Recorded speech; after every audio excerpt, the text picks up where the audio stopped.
Bonjour à tous. Aujourd'hui, nous allons vous présenter le silicium.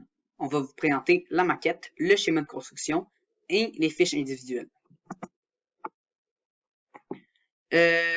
Donc moi, je faisais la fiche 1. Il faut savoir que le silicium, ça vient du latin silex, parce que le silex, c'est une variation du quartz et il y a du silicium dans le quartz.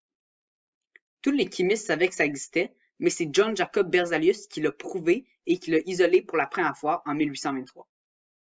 Ça appartient à la famille IVB et à la troisième période. C'est dans la catégorie des métalloïdes et son numéro atomique c'est 14. Son abréviation c'est SI. Ça sert à beaucoup de choses, mais entre autres, c'est très important pour les circuits intégrés et tu en as absolument besoin pour les cellules pour les panneaux solaires. Notre jeu de mots, c'est si vous aimez les sciences, vous allez aimer le projet. Sinon, vous le trouverez ennuyant. Celles-ci sont les caractéristiques du silicium.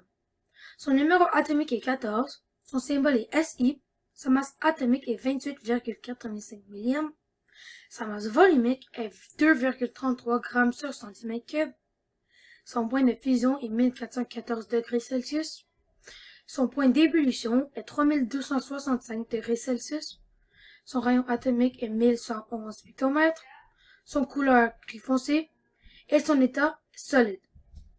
On utilise majoritairement le silicium dans la fabrication de panneaux photovoltaïques. Quand on mélange de l'eau avec du silicium, elle se fait attaquer par l'acide fluorhydrique HF ou par un mélange fluorhydrique acide et cela transformera le silicium transparent mais un peu flou, ce qui donne une réaction chimique. Merci. Donc, moi, j'avais la troisième fiche, celle qu'il fallait faire le schéma de construction ainsi que le croquis ici. Donc, le croquis, on a vraiment fait simple, rapide, juste pour se donner une idée de comment on voulait à quoi on voulait que notre maquette ressemble.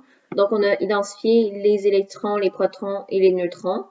Et on a fait un dessin avec les éléments qu'on voulait avoir dedans, mais c'était vraiment pas à l'échelle.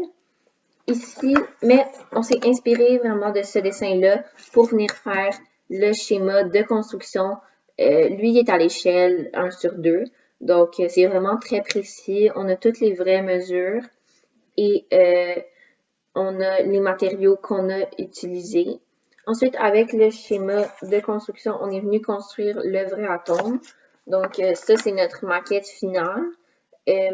On voit qu'elle respecte vraiment le schéma qu'on a fait. C'est vraiment tous les mêmes matériels. Et pendant que moi, je faisais ça, les autres, ils le construisaient. Donc, on a vraiment pu prendre les vraies mesures de la maquette pour faire le schéma. Donc, ici, on a une balle de styromousse.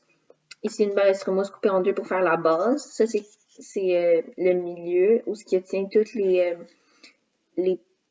neutrons et les électrons. Et autour, on a les protons sur les couches électroniques qu'on a fait avec différents cure-pipes.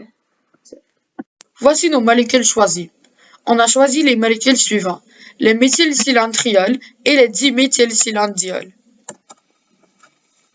Le méthylcylindriol a été synthétisé en 1957 par Norbert Dufault.